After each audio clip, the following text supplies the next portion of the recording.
And another depiction. There it is again. Tartaria. There's China. I guess that's supposed to be a depiction of the Great Wall. But they're depicting Tartaria up here.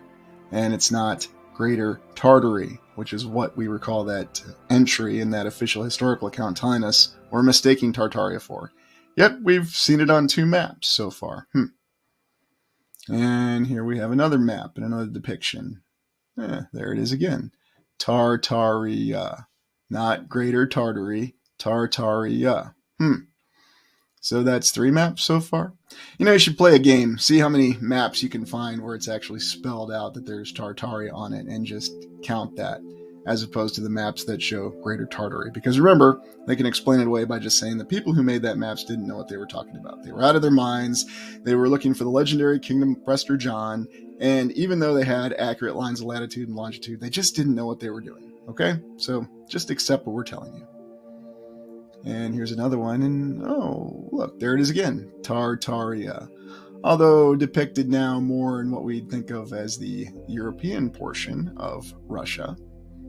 So I guess somebody could go along with that whole narrative that there's some Russian nationalism that's being depicted in this map. But in any event, that's where it's depicted as being, and who knows what the real situation with it is. Perhaps it's fascinating that there's so many depictions of Tartaria on maps. And there it is again. And in the same place.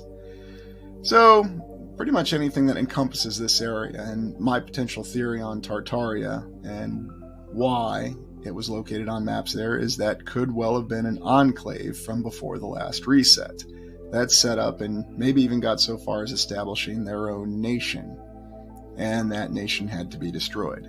Don't know, not sure, but I certainly don't believe that the origins of Tartaria was in this area.